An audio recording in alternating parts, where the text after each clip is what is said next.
తెలుగు రాష్ట్రాల్లో అతిపెద్ద lift manufacturer lifts ట్రై.com dealership కూడా ఇవ్వబడును. నమస్తే, నేను విజయ్. సుప్రీంకోర్టు ఒక సంచలనమైనటువంటి తీర్పు ఇచ్చింది. ఆ తీర్పు ఏంటంటే, భార్య వేరొకరితో పిల్లల్ని కంటే తండ్రి ఆ భర్తే చట్టబద్ధంగా అవుతాడు అనేటువంటి ఒక సంచలనమైనటువంటి తీర్పు ఇచ్చింది.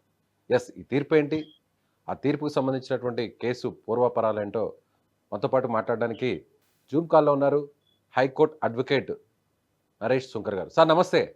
నమస్తే అండి విజయ్ గారు. సార్, నాకు చాలా కన్ఫ్యూజన్గా ఉంది. ఇది నిజమేనా? ఈ తీర్పు నిజమే అంటారా? భార్య వేరొకరితో అక్రమ సంబంధం పెట్టుకొని పిల్లల్ని కంటే ఆ పిల్లలకి భర్తే చట్టబద్ధంగా తండ్రి అని తీర్పు ఇచ్చింది. కరెక్టేనంటారా ఈ తీర్పు? అయితే ఈ తీర్పు అంటే ఈ ప్రశ్న దానికి సమాధానం కొద్దిగా కన్ఫ్యూజన్ గా ఉంటదండి. అయితే సుప్రీంకోర్టు ఇచ్చిన జడ్జిమెంట్ ని పత్రికల్లో రాసిన విధానం చూస్తే షాక్ గురవుతాం. అంటే భార్య ఎవరితోటి వివాహేతర బంధంతో ఎవరితోటి పిల్లల కన్నా కూడా వాళ్ళకి తండ్రి ఎవరైతే గనక ఆమెని మ్యారేజ్ చేసుకుంటాడో అతనే తండ్రి అని చెప్పి ఈ యొక్క తీర్పు సారాంశం. సో ఇది ఈ విధంగా చెప్తే గుండె ఆగిపోయినంత పని అవుతుంది. అంతే కదా సార్, రైట్. కాకపోతే ఇక్కడ దాని యొక్క పూర్వపరాలు ఏ విధంగా ఉన్నాయి, చట్టం ఏం చెప్తుంది అనేది మనం క్లియర్ కట్ అనాలిసిస్ అనేది చాలా ఇంపార్టెంట్ అండి. జనవరి 28వ తారీఖు సుప్రీంకోర్టు వారు జస్టిస్ సూర్యకాంత్, జస్టిస్ ఉజ్వల బియాన్ గారి బెంచ్ ఒక తీర్పు అనేది ఇవ్వడం జరిగిందండి.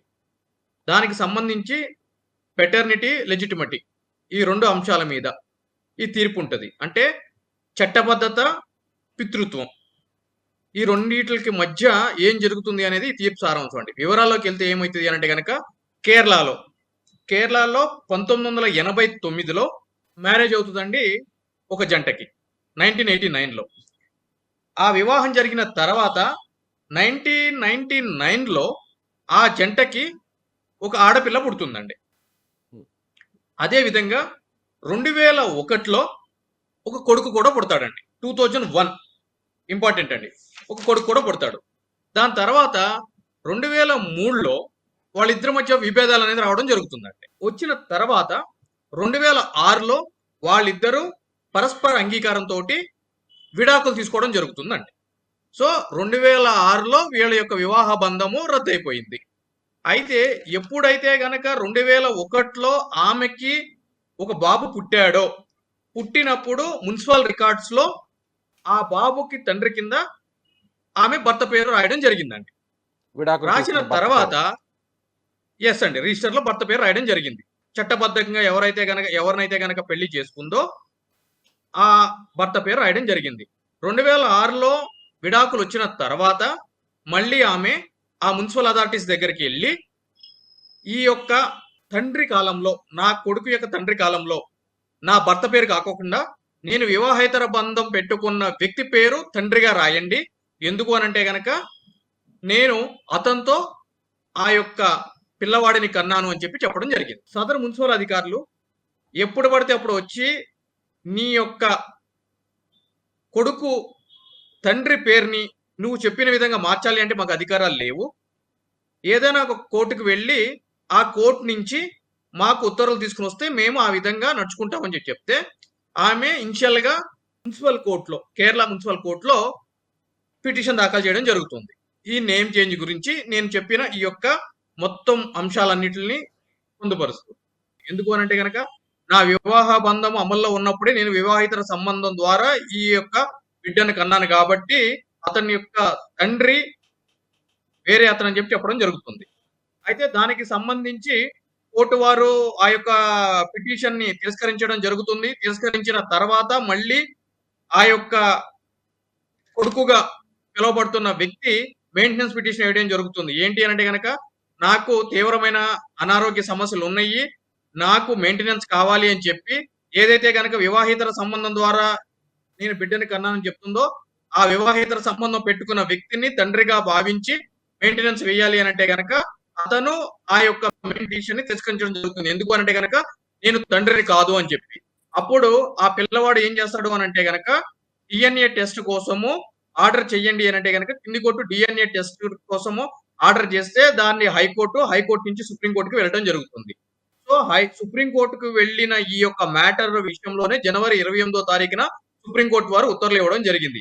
దానికి సంబంధించి ఏం చెప్తారు అనంటే గనక ఈ ఎవిడెన్స్ యాక్ట్ లోని సెక్షన్ 112 ఏదైతే గనక ఉంటుందో ఆ సెక్షన్ ఏం చెప్తుంది అనంటే గనక ఒక ఇద్దరు వ్యక్తులు చట్టబద్ధంగా వివాహం చేసుకున్నప్పుడు ఆ ఇద్దరు వ్యక్తులు ఒకరి నుంచి మరొకరికి సాన్నిహిత్యం ఉన్నప్పుడు వాళ్ళిద్దరికి ఒకరికి నుంచి మరొకరికి రిలేషన్షిప్ ఉన్నప్పుడు ఆ యొక్క మ్యారేజ్ సమయంలో పిల్లలు పుడితే వాళ్ళు ఆ యొక్క దంపతులకు పుట్టినట్టుగానే భావించాలి. ఒకవేళ భార్య గాని భర్త గాని వివాహేతర సంబంధం పెట్టుకుని పిల్లల్ని కన్నా కూడా దానికి చట్టబద్ధమైన తల్లిదండ్రుల కింద ఈ జంటనే భావించాలి అని చెప్పి ఆ యొక్క సెక్షన్ చెప్తుంది. అయితే ఆ సెక్షన్ లో కూడా ఒక సబ్జెక్టు కండిషన్ ఏంటి అని అంటే కనుక ఎవరైనా సరే ఈ విధంగా వివాహేతర సంబంధం పెట్టుకున్నప్పుడు ఆ వివాహేతర సంబంధం ద్వారా ఏదైనా సంతానం కలిగినప్పుడు అది మాకు పుట్టలేదు ఆ సంతానం అని చెప్పి ఇద్దరిలో ఎవరైనా డిస్ప్యూట్ చేసినప్పుడు వాళ్ళు ఏ విధంగా ప్రూవ్ చేయాలి అని అంటే గనక ఆ పుట్టిన సమయంలో గాని ఆ కన్సీవ్ అయిన సమయం వరకు మా మధ్య ఎటువంటి సాన్నిహిత్యము లేదు, మేము ఒకళ్ళ నుంచి మరొకళ్ళము విడిపోయి ఉన్నాము అని చెప్పి ప్రూవ్ చెయ్యగలగాలి తప్ప అటువంటిది ఏది ప్రూవ్ చేయలేనప్పుడు మాత్రము ఈ చట్టబద్ధమైన పితృత్వం సెక్షన్ 112 ఎవిడెన్స్ యాక్ట్ ఏదైతే చెప్తుందో అందులో భాగంగానే ఆ పుట్టిన పిల్లలు ఆ దంపతులకు పుట్టినట్టు భావించాల్సి వస్తుంది. వాళ్ళు వివాహితర సంబంధం చేత వేరే వ్యక్తికి పుట్టినా కూడా అని చెప్పి సుప్రీంకోర్టు వారు చెప్పడం జరిగింది. అదే విధంగా ఏదైతే కనుక వివాహేతర సంబంధం పెట్టుకున్న వ్యక్తికి డిఎన్ఏ టెస్ట్ చేయాలి అని చెప్పి కింది కోర్టు ఇచ్చిన ఉత్తర్వులు ఏవైతే ఉన్నాయో ఆ ఉత్తర్వులు కొట్టివేస్తూ ఆ విధంగా ఒక వ్యక్తి యొక్క గోప్యతకి అదే విధంగా సమాజంలో ఉన్న అతనికి గౌరవానికి ప్రతిష్టకి భంగం కలిగించే విధంగా అభిప్రాయము అనుమతి లేకుండా డిఎన్ఏ టెస్ట్ చేయడం అనేది చట్ట విరుద్ధం అని చెప్పి చెప్పడం జరిగింది. కానీ సార్ ఇలాంటి సెన్సిటివ్ కేసులో అంటే ఒకవేళ నిజంగా ఆమె కోరినట్టుగా వేరే వ్యక్తితో వివాహేతర సంబంధం ఉంటే ఆ వ్యక్తికి ఆ అబ్బాయి పుడితే ఖచ్చితంగా ఆ బిడ్డకు తండ్రి అతనే కదా. అంటే చట్టం విషయం పక్కన పెడదాం, వాస్తవానికి ఏంటి అంటే గనక అంటే చట్టం విషయం మీరు అన్నట్టు పక్కన పెడితే ఆ బిడ్డకి తండ్రి అతనే వివాహితర సంబంధం ద్వారా పుట్టాడు కాబట్టి. కానీ ఇక్కడ ఏం జరుగుతుంది అని అంటే గనక ఫర్ ఎగ్జాంపుల్ జనవరి 20వ తారీఖున ఒక రిలేషన్షిప్ ఎంటర్ అయ్యి అంటే ఇల్లీగల్ రిలేషన్షిప్ అంటే ఒక భార్య వేరే వ్యక్తితోటి ఇల్లీగల్ రిలేషన్షిప్ ఎంటర్ అయ్యి ఆ రిలేషన్షిప్ ని క్యారీ ఫార్వర్డ్ చేసి అతనితో శృంగారం కానీ అదేవిధంగా అతనితోటి సంభోగం జరిపి దాని ద్వారా కన్సీవ్ అయ్యి ఒక బిడ్డని కన్నప్పుడు ఇమ్మీడియట్లీ ఏం చేయాలి అని అంటే గనక అటువంటి సంభోగం భార్యాభర్తల మధ్య లేనప్పుడు లేదు అనంటే గనక అటువంటి అనుమానం భర్తకి ఏర్పడినప్పుడు తక్షణం ఏం చేయాలి అని అంటే గనక దాన్ని ప్రూవ్ చేయాల్సిన బాధ్యత ఆ యొక్క భర్త మీద. అదేవిధంగా ఒకవేళ భర్త ఆ విధంగా నడుచుకుంటే భార్య మీద, వైస్ వర్స, వీళ్ళైతే వాళ్ళు వాళ్ళైతే వీళ్ళు తక్షణం ఛాలెంజ్ చేయాల్సిన పరిస్థితి ఉంటుంది. అంటే కన్సీవ్ అయిన సమయంలో మా మధ్య ఎటువంటి సంభోగము జరగలేదు, అయినా కూడా ప్రెగ్నెన్సీ వచ్చింది, దీనికి సంబంధించి మాకు అనుమానం ఉంది అని చెప్పి తగిన సాక్ష్యాధారాలతోటి కోర్టులో అప్పుడే ప్రూవ్ చేస్తే గనక ఇటువంటి సమస్యలు ఉత్పన్నం కావు. కానీ ఈ కేసులో మనం చూసుకున్నట్లయితే గనక ప్రూవ్ చేయాలి. ఎగ్జాక్ట్లీ ఇప్పుడు 1989 లో మ్యారేజ్ అయితే 2001లో బాబు పుట్టాడు. ఈ డిస్ప్యూట్ ఎప్పుడు అరైజ్ అయింది? 2007లో. అంటే 2001 నుంచి 2007 6 ఇయర్స్ కమ్ముగా ఉంది. 6 ఇయర్స్ తర్వాత 6 ఇయర్స్ తర్వాత ఈ యొక్క డిస్ప్యూట్ అనేది తెర మీదకి రావడం జరిగింది.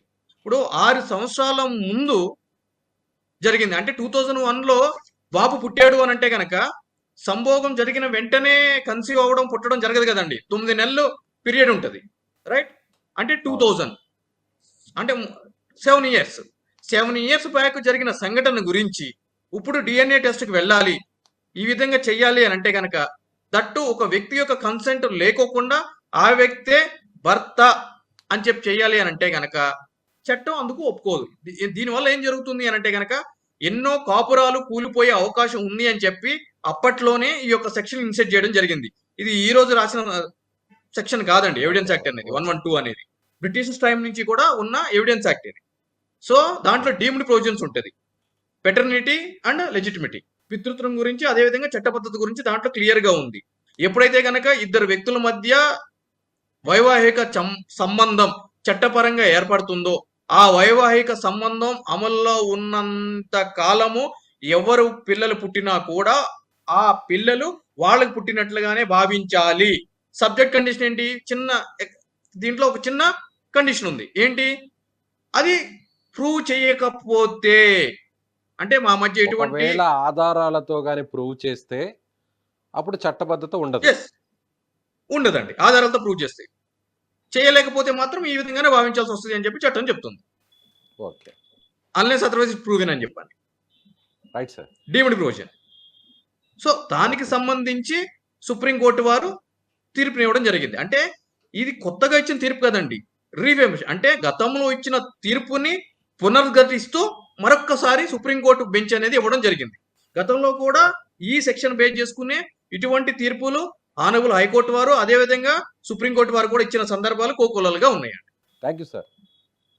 థ్యాంక్ యూ అండి. Thank you. పితృత్వం చట్టబద్ధతను ఆధారంగా చేసుకొని రూపొందించినటువంటి సెక్షన్ 112 ప్రకారం సుప్రీంకోర్టు ఈ తీర్పును తీసుకుంది. గతంలో అంటే అక్రమ సంతానం కలిగి ఉంటే, సో అక్రమ సంతానానికి కారకులైనటువంటి వారితో ఆధారాలను కానీ నిరూపించగలిగితే వెంటనే సో చట్టబద్ధంగా తండ్రి ఉండడు, ఎవరైతే ఆ సంతానానికి కారకురయ్యారో వాళ్ళు తల్లిదండ్రులుగా నిర్ధారిస్తారు. అలా కాకుండా కాలం గడిచిన తర్వాత, కొన్నేళ్ళు గడిచిన తర్వాత ఇలాంటి డిస్ప్యూట్ని కానీ రైజ్ చేస్తే మాత్రం ఖచ్చితంగా భార్యకు అక్రమ సంతానం కలిగినా కూడా చట్టబద్ధంగా తండ్రి భర్త అవుతాడని సుప్రీంకోర్టు చెప్తుందని హైకోర్టు అడ్వకేట్ చెప్తున్నారు. Thank you so much.